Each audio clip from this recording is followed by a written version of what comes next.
What's up, guys? Today we are going to be doing a part 2 on the video we watched yesterday. This one. Mom and the housework, and boy, was she the brattiest 6-year-old ever. One day, when I just finished making dinner, I went to her room and found her busy pulling out everything from the cupboards and throwing it on the floor.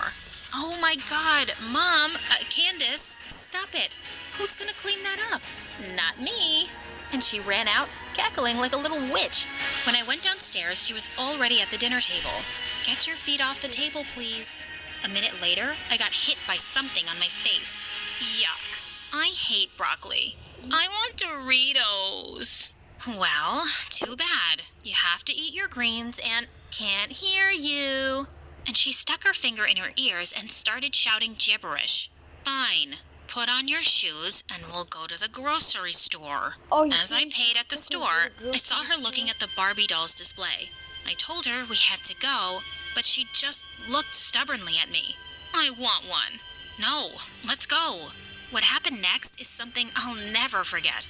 Her eyes filled with rage as she unleashed a scream that was shrill enough to wake up the dead.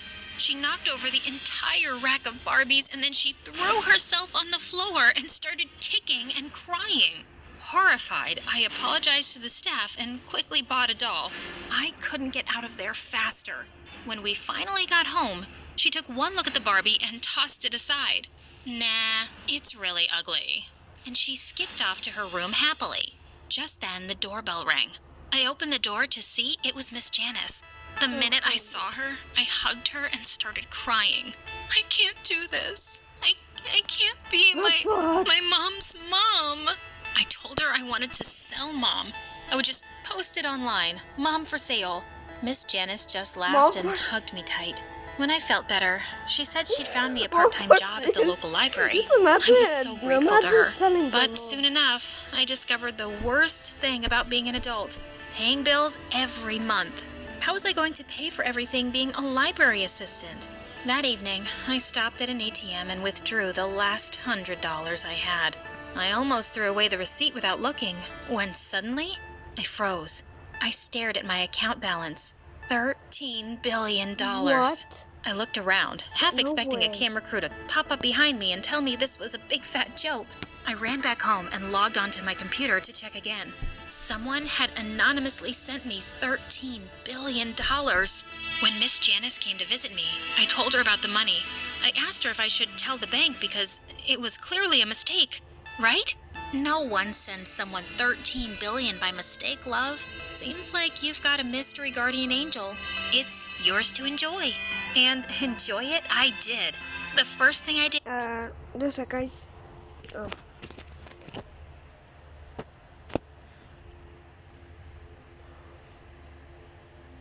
Just a sec.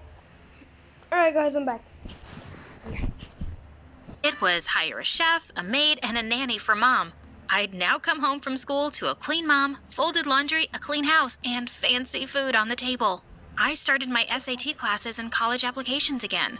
I could go to any university now and take Mom and the nanny with me. One day, I walked into the lounge to find Mom watching Frozen for the millionth time. When she saw me, she ran over to me excitedly. I want to be Princess Elsa on my birthday. Look, I'll show you these birthday parties on YouTube. Looking at my mom's eager face, I just couldn't refuse. I hugged her and said she could have anything she wanted. I threw her a grand birthday party and invited the whole neighborhood.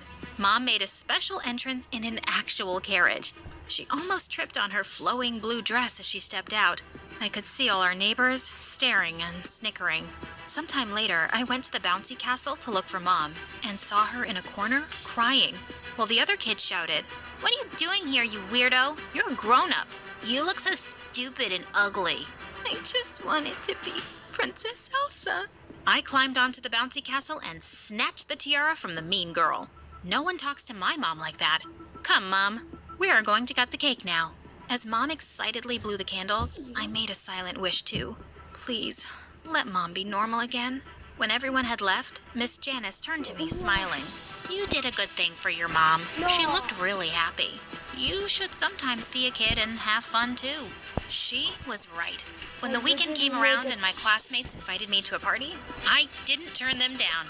Just as I was ready to head out, I found out that my babysitter had bailed on me. I didn't know what to do, so I decided to take Mom with me. My mom threw a tantrum the moment I arrived and wanted to go home. Everyone was staring and laughing at us. I grabbed my mom by the shoulders and yelled at her to shut up. She looked at me with tears in her eyes, and then she burst out crying. I felt sorry immediately and hugged her, and we went home. I had enough money to move out and settle down in another town where I could attend college. Miss Janice was sad that I was leaving. I bought a mansion that was especially made for toddlers and included all kinds of games. On my first day at college, Mom cried so hard and didn't want me to leave her with the nannies and the servants. But I put my hands around her face and kissed her forehead. "You will be just fine, Mom." But I was wrong. 2 hours later, I got a phone call and knew that Mom had hit her head again. She was in a coma for 2 days. The doctor said that part of my mom's brain still thought she was an adult. That's why she was taking these risks, because she thought she was big enough. I just realized that leaving for college was still a bit too early. I spent my time at home and started writing. Writing was my only escape. I created my own blog, and it seems like people liked my stories. I was inspired by Agatha Christie's novels and wrote many detective stories. People were calling me the modern version of Agatha Christie. They believed my stories were too addictive, and I couldn't be happier. Until one day, I entered my mom's room and found her reading something, which didn't look like the children's storybooks I'd given her to read. "What are you reading? Show me." She slowly pulled out the book from her lap. "You're reading Shakespeare's sonnets?" I'm sorry. I know I shouldn't. When did you learn to read this?" "I started before we moved out. Shakespeare is my favorite poet, and Agatha Christie is my favorite author." Was my mom a genius kid now? I knew how it felt to be a genius with neglected parents, and I just wanted to support Mom and help her improve her talent. But I didn't only want to help Mom. I thought all the kids around the world should have a chance too. I volunteered to build huge libraries around the world for gifted and all kinds of kids. I understood that education and science are more important than money. I had billions, but they couldn't bring me happiness. I have everything I love in books. And my mom? She was and still is my #1 fan. Also, I found out that my mystery benefactor was a rich man who'd caused Mom's accident. He felt so bad that he'd looked us up and sent me the billions. I'm really thankful for that man. Not for hitting my mom, of course, but for giving me this great opportunity to make a little change in this world. Okay guys, this is it for this video. So if you want another anime video, subscribe and like the video. Bye.